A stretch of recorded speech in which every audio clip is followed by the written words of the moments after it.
Imaginez la force d'un mouvement mondial, avec des millions de pratiquants qui ne reposent pas sur d'imposantes cathédrales, ni sur des cérémonies grandioses, mais sur la simplicité d'une rencontre dans un salon. C'est vraiment le cœur de ce qu'on va analyser aujourd'hui. On va essayer de comprendre ensemble ce qui fait la force de ce format si simple en apparence, la réunion de discussion. Exactement. Et notre objectif, c'est de voir pourquoi ce format est présenté, non pas comme une invention moderne, mais vraiment comme l'essence même d'une pratique bouddhique. On va voir ensemble comment ces réunions sont pensées pour être une source d'énergie et de connexion humaine, vraiment authentique. Alors commençons par le début, parce que c'est souvent là que se cachent les surprises. Spontanément, on pourrait penser que ce format de petite réunion de salon est une adaptation moderne, quelque chose du XXe siècle. C'est une idée reçue qu'il faut complètement oublier. Ah oui, hein. Oui, les récits présentent ce format comme la forme la plus originelle de l'échange bouddhique. On y découvre même que le Bouddha Shakyamuni, lui-même, il n'a pas commencé son enseignement par un grand sermon public. Non. Non, mais par une simple conversation, avec 5 de ses anciens compagnons, 5 amis. C'est là que tout a commencé. C'est fou quand on y pense. Ça change toute l'image qu'on peut avoir. On imagine le sage, sous son arbre, qui dispense sa sagesse à des disciples silencieux, presque passifs. C'est une excellente question parce que ça touche au cœur du sujet. En fait, l'image du sage silencieux est en partie une construction. Ce que le Sutra du Lotus décrit, c'est en réalité une immense réunion de discussion. Une réunion de discussion. Oui, Shakyamuni n'était pas un simple prédicateur. Il engageait un dialogue. Il utilisait des paraboles, des expériences pour répondre à des questions très concrètes. Et il parlait à tous d'égal à égal, avec un profond respect. Il créait un espace pour de sublimes échanges de vie à vie.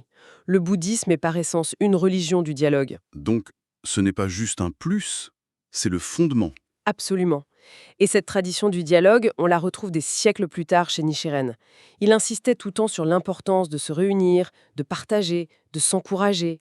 Il y a cette phrase très forte qui revient souvent. Ceux qui sont résolus à rechercher la voie devraient se réunir et écouter le contenu de cette lettre. C'est presque une instruction. Il y en a une autre qui m'a vraiment marqué. Vous ne devez pas seulement persévérer vous-même, vous devez aussi enseigner aux autres. Enseigner aux autres au mieux de vos capacités. Ne serait-ce qu'une phrase. C'est une invitation directe à l'échange. Oui, la pratique n'est pas une quête solitaire. Elle est tournée vers les autres. Et ça va même plus loin. Il y a ce conseil qu'il donne, parlez toujours ensemble pour vous libérer des souffrances. Le dialogue n'est pas juste un moyen. C'est l'acte même qui permet la libération. La vitalité spirituelle ne vient pas de l'isolement, mais de l'interaction. Attendez, ça me frappe. On a un mouvement mondial qui s'est étendu sur toute la planète. Et leur stratégie, c'est de rester petit, de se concentrer sur des discussions de salon. Ça va à l'encontre de tout ce qu'on connaît sur la dynamique de groupe. On cherche la masse, normalement. C'est exactement la question clé.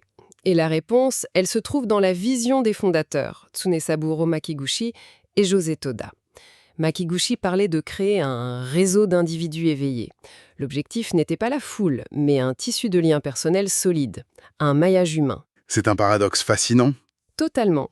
José Toda disait même, et c'est une idée qui peut surprendre, qu'une réunion de 3 ou 4 personnes sincèrement unies est une grande et magnifique assemblée.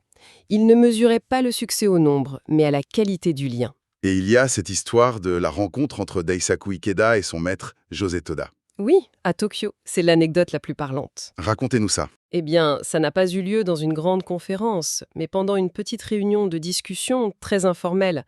Le jeune Ikeda était invité, il était sceptique, plein de questions. Il a découvert un homme, Toda, qui était simple, ouvert, naturel, sans aucune arrogance. C'est dans ce cadre intime, à échelle humaine, qu'un lien de confiance a pu naître. L'authenticité avant tout.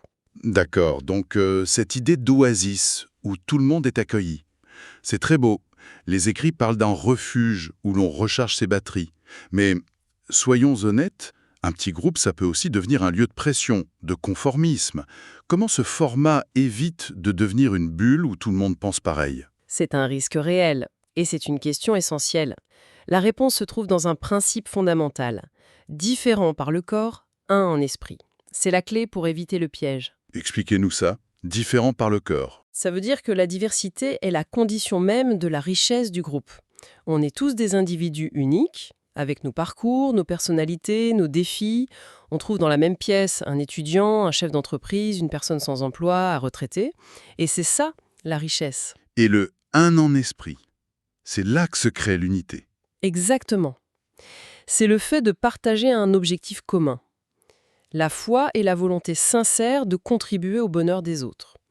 Cette unité de cœur permet de créer ce que les écrits décrivent comme un ensemble de personnes de valeur, d'une grande diversité et d'un grand dynamisme, qui s'inspirent mutuellement. C'est l'unité dans la diversité, pas l'uniformité. Et il y a cette anecdote très touchante avec Makivuchi. Oui, l'histoire du bébé. C'est magnifique. Lors d'une réunion en plein hiver, un bébé pleurait de froid. Sans faire de grands discours, Makiguchi a pris une pile de vieux journaux et il a commencé à en envelopper doucement le bébé pour le réchauffer. Ce n'est pas un geste spectaculaire, c'est un geste d'une profonde humanité. Pour lui, la vraie pratique, c'était ça. Cet humanisme concret, cette attention à l'autre. C'est une histoire incroyablement forte. Ça montre que le but n'est pas de paraître, mais d'être vraiment là pour les autres. On retrouve ça dans l'histoire de cette femme veuve au Brésil. C'est un exemple poignant de la fonction de l'oasis. Cette femme était au bord du désespoir. Elle venait de perdre son mari, seule dans un pays étranger, sans ressources. Elle pensait au pire. C'est dans ce cadre bienveillant qu'elle a osé partager son angoisse. Et là, elle a trouvé des encouragements, mais surtout la conviction qu'elle avait la force de transformer sa situation. La solution n'était pas magique. Non, personne ne lui a donné d'argent. On lui a, entre guillemets, simplement donné de l'espoir. Et la conviction qu'elle pouvait s'en sortir. C'est ça la fonction première de l'Oasis, créer de l'espoir. D'accord. On a donc un lieu sûr, démocratique, basé sur une histoire solide. Mais concrètement, quel est le rôle de la personne qui participe? Est-ce qu'on vient juste pour consommer de l'inspiration, écouter passivement? C'est le point crucial. L'objectif de tout ça, c'est la révolution humaine. C'est un concept puissant qui signifie transformer son propre état de vie, non pas par des théories, mais par des actions concrètes. Et ce processus est très clair. Il commence par la pratique personnelle, la récitation de Daimoku. C'est le carburant du processus. Cette pratique fait émerger la sagesse. Mais cette sagesse n'est pas faite pour une contemplation passive. Elle est là pour inspirer des idées, des actions, pour améliorer sa vie et celle de son entourage. La réunion, c'est là où on partage les fruits de ce processus. Ah, donc ça change tout. Ça veut dire que chaque personne a un rôle fondamental. Si une réunion manque de chaleur, la question n'est pas pourquoi cette réunion n'est pas inspirante, mais plutôt comment puis-je, moi, contribuer à l'améliorer. Précisément. C'est une responsabilité partagée, une véritable co-création. La qualité de l'échange dépend de l'engagement de chacun. C'est une application directe de cette phrase du Sutra du Lotus. À tout moment, je m'interroge. Appliqué à la réunion, ça devient « Comment puis-je, par ma présence, mes encouragements, mon expérience, aider chaque personne ce soir ?»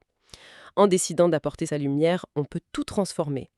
C'est basé sur l'idée que quand le cœur d'une personne change, tout change. Cette idée de responsabilité partagée, ça change la perspective. Parce que l'oasis, comme on l'appelait, n'est pas un lieu de consommation passive. On est aussi producteur d'énergie pour les autres. Il ne faut surtout pas voir l'oasis comme une bulle pour rester entre soi. Ce serait un contresens total. L'énergie, la confiance, les encouragements qu'on y puise sont faits pour être ramenés dans le monde réel, au travail, en famille, avec ses amis. Alors, qu'est-ce que tout cela signifie au final, si on rassemble toutes les pièces? La réunion est une source d'énergie, mais cette énergie a une finalité. L'objectif ultime, ce n'est pas la réunion elle-même. Exactement.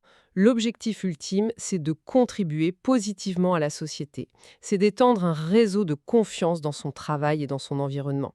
Il s'agit de construire des ponts d'amitié et de confiance dans sa vie de tous les jours. Cette action concrète dans le monde réel est décrite comme la quintessence de la foi.